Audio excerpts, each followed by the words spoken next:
Bom, gente, a gente agora vai ter um papo sobre saúde. Você sabe, né? Aqui a gente investe na saúde, na sua prevenção, em todas as áreas. Eu vou conversar aqui com o doutor Renan Bessa. A gente está num período que a gente sente a garganta seca, né? Toda hora eu peço aqui água, a gente tem que hidratar bastante.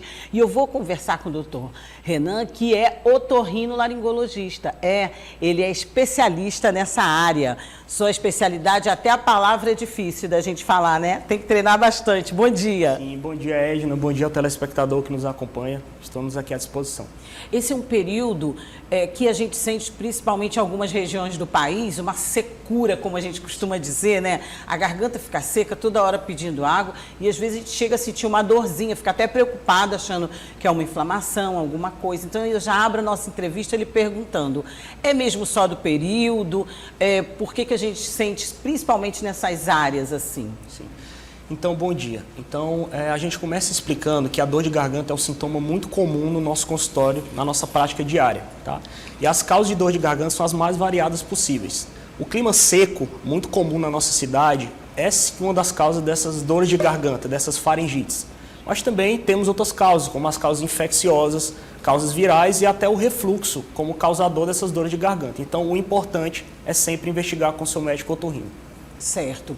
E identificado que você está com uma... Porque a gente tem, infelizmente, a gente aqui fala muito e previne, não se automedique, né? Não é bom. Às vezes resolve e às vezes complica.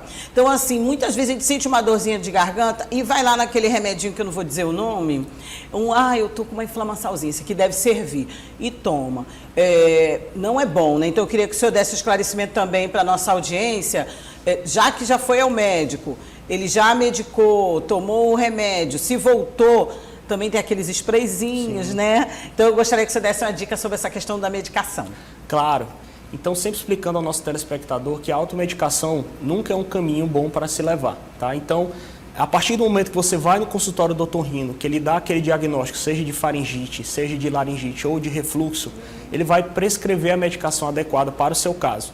Se ainda assim, após o uso da medicação, você não viu aquele efeito, aquela melhora esperada, o ideal seria realizar exames complementares, como exames de vídeo na laringe ou na faringe, para diagnosticar por que não houve essa melhora. Agora, doutor, quais são as doenças mais comuns da garganta? Bom, então as doenças mais comuns na nossa prática do consultório são as faringites, que podem ser faringites infecciosas, como as faringites virais. Pode ser a faringite também devido ao ressecamento do nosso clima muito seco, tá? As laringites, principalmente naqueles profissionais que usam muita voz, como profissionais da redação, profissionais jornalistas também, é interessante investigar as laringites. E também uma causa muito comum de dor de garganta, que é o refluxo. Essas são as 3 principais causas. Pronto. E essa questão do refluxo preocupa muito, né? Todos nós que trabalhamos sem horário, na correria, comendo fast food às vezes, tem essa questão do refluxo. E outros problemas que vêm decorrentes desse problema de garganta.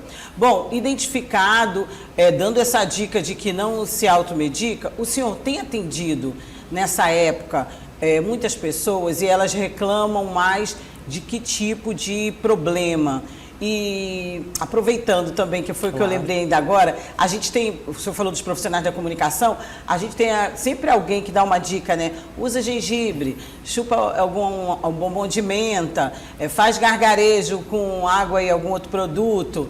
É recomendável? A gente pode utilizar dessas coisas mais caseiras? Bom, com relação à primeira pergunta, tá? É interessante avaliar com relação às causas dessas dores de garganta. Com relação ao refluxo, por exemplo, a gente faz exames que determinados achados que a gente vê nesses exames são sugestivos de refluxo. Tá? Uma vez diagnosticado o refluxo, é importante fazer os tratamentos com medicações como inibidores de bomba de prótons, que são os prazóis que a gente fala, omeprazol, pantoprazol, e também a dieta, acompanhado, obviamente, do nutricionista.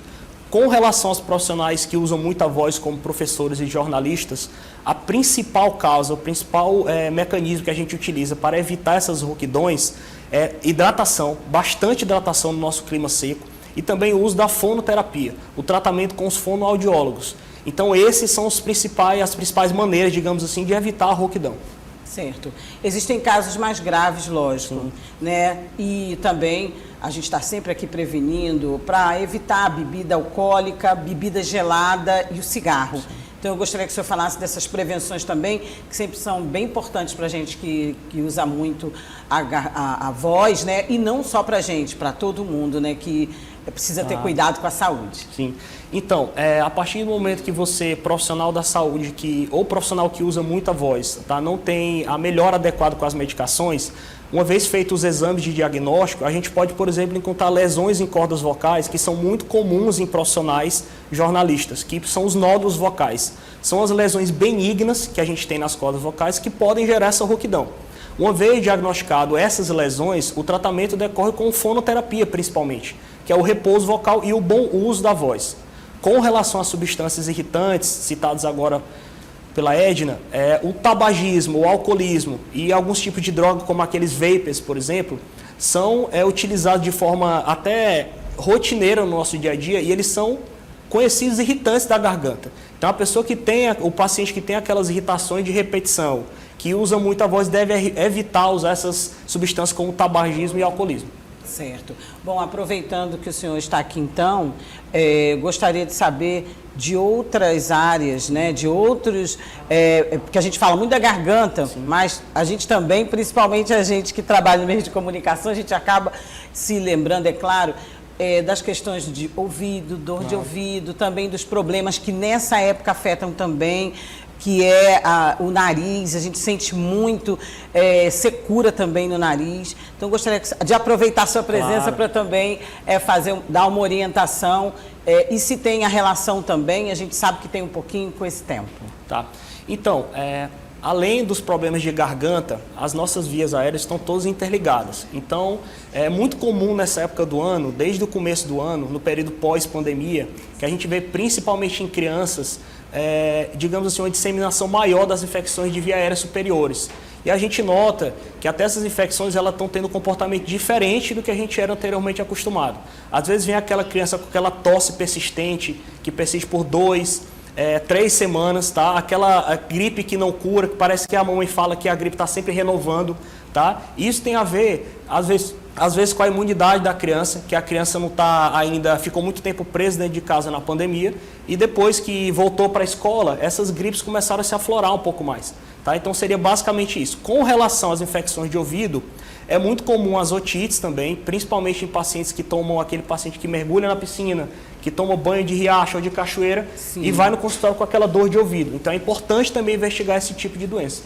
Bom, nosso tempo é curtinho, muita dúvida, muita pergunta. Só uma última questão, doutor Renan. A Maria da Conceição Bugija está perguntando.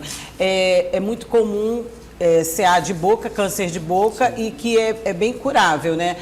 E no caso da garganta, também tem a mesma facilidade de cura se visto antes, se a gente conseguir detectar antes? Sim.